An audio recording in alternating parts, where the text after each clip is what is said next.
Tiang pelungguh makin niki berada di pertengahan Dzulqa'dah dan kita akan masuk di bulan Dzulhijjah. Apapun kebaikan yang keluar dari diri kita di 10 hari niki Bapak Ibu tiang menjadi amal yang paling dicintai oleh Allah Subhanahu. Kan dikatakan salat malamnya di 10 itu disamakan dia dengan seperti qiyam Lailatul Qadar.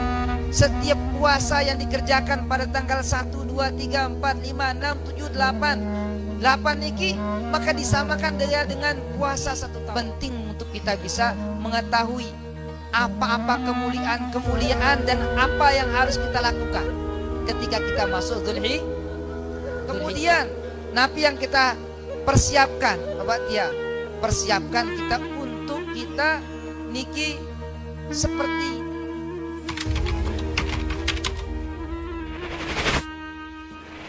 Assalamualaikum warahmatullahi wabarakatuh. Alhamdulillah al-qail fi kitabihil karim. A'udzu billahi minasy syaithanir rajim. Bismillahirrahmanirrahim. Wal fajri wa layalin 'ashr. Asyhadu an la ilaha illallah wahdahu la syarika lah.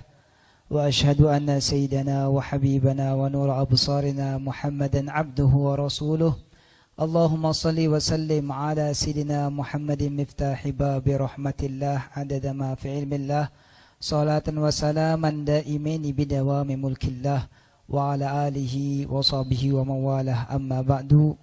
Yang kita sama-sama muliakan ayahanda kita Al-Mukarram Bapak Tuan Guru Haji Muhammad Mustiadi Abhar, Ayahanda Al-Mukarram Bapak Tuan Guru Haji Muhammad Iqbal Muhyiddin Abhar, tamu kita yang mulia Al-Habib Usamah bin Zaid bin Syekh Abu Bakar bin Salim, yang kita muliakan guru kita Al-Mukarram Bapak Tuan Guru Haji Muammar Arafat SAMH, Al-Mukarram Bapak Tuan Guru Haji Sofyan Irsadi, guru kita Bapak Haji Zainun segenap jamaah bapak-bapak, ibu-ibu pecinta Majlis Badrul Tamam. Alhamdulillah kita pelunggu sami sekarang niki berada di bulan-bulan yang mulia, termasuk Ashhurul Hurum, bulan yang diharamkan, Ashhurul Hajj, bulan-bulan haji, di mana kita akan sampai kepada puncak-puncak daripada bulan mulia dan bulan haji niki.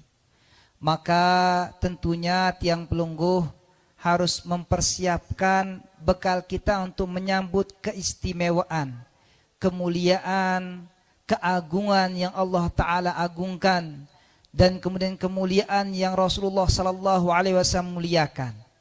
Tiang pelungguh makin niki berada di pertengahan Dzulqa'dah dan kita akan masuk di bulan Dzulhijjah, bulan yang luar biasa, bulan yang memiliki keistimewaan di sisi Allah Subhanahu Wa Ta'ala dan di sisi para anbiya, para mursalin, wabil khusus Rasulullah sallallahu alaihi wasallam.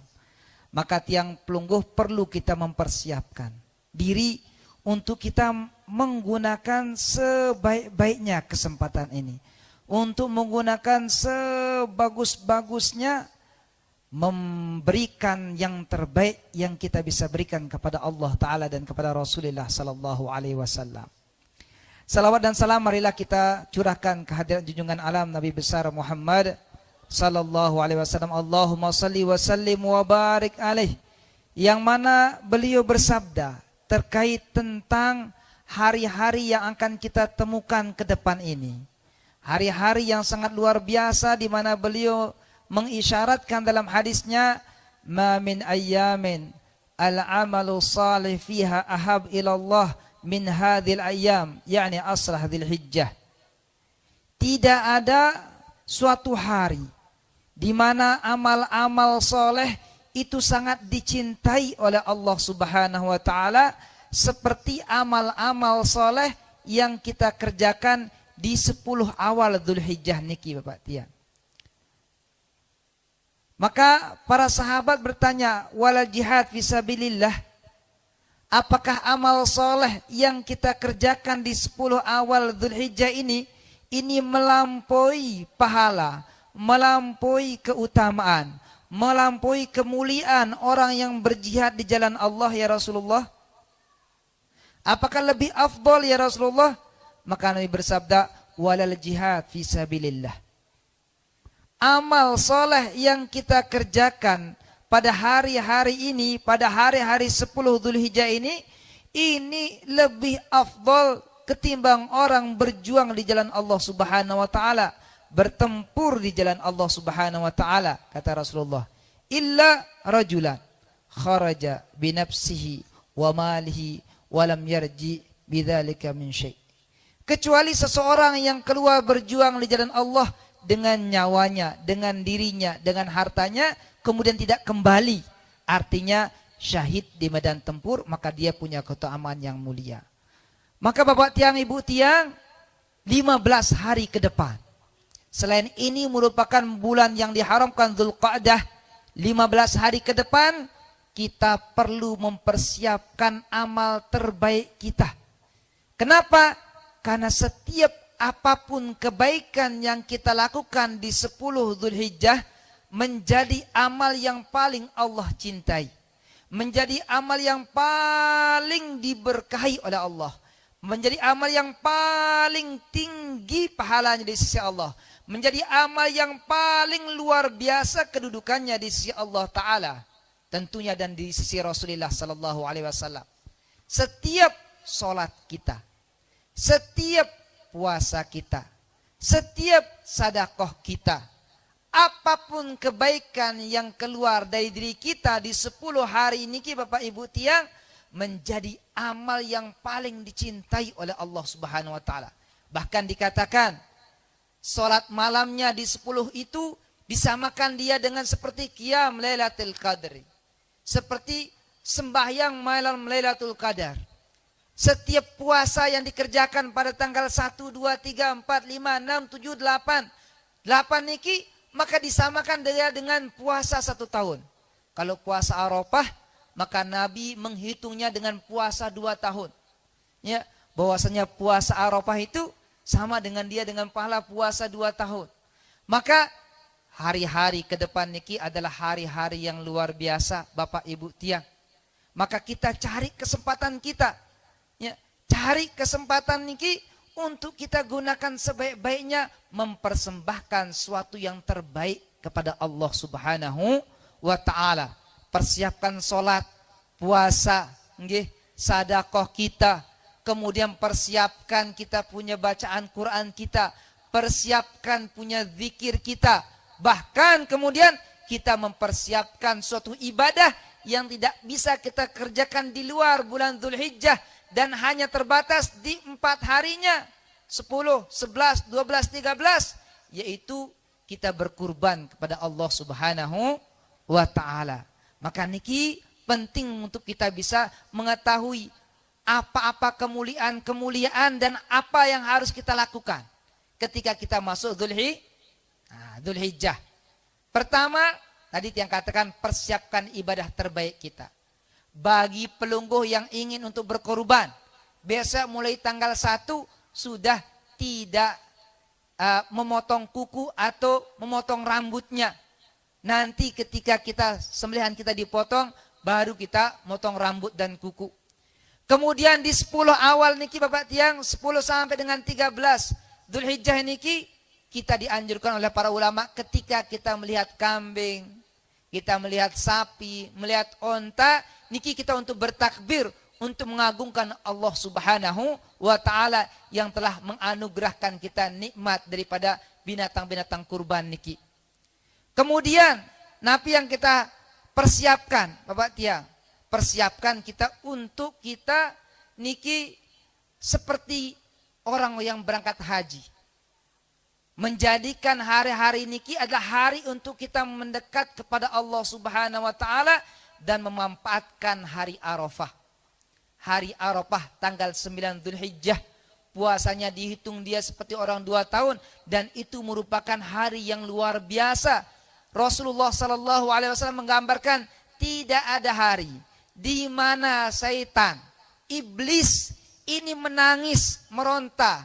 Tidak ada hari di mana dia paling kecewa dan berteriak ya, kesakitan, berteriak dalam kesedihannya melihat rahmat yang Allah turunkan pada tanggal 9 Zulhijjah pada hari Arafah.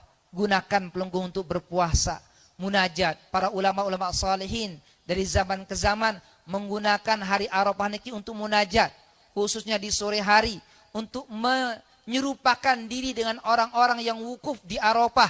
Maka mereka berkumpul sore hari niki bermunajat, berdoa kepada Allah Ta'ala yang dikenal dengan ta'rif, yaitu kita mengumpamakan, menyerupai orang-orang yang diwukuf di Arafah, munajat kepada Allah Ta'ala.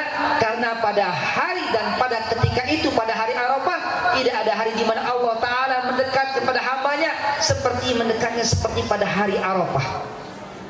Waktu mustajab untuk berdoa, waktu tiang belenggu mustajab untuk kita mengadu kepada Allah Subhanahu wa Ta'ala. Mudah-mudahan Allah Ta'ala memberikan kita inayah, taufik, penjagaan di akhir zaman ini.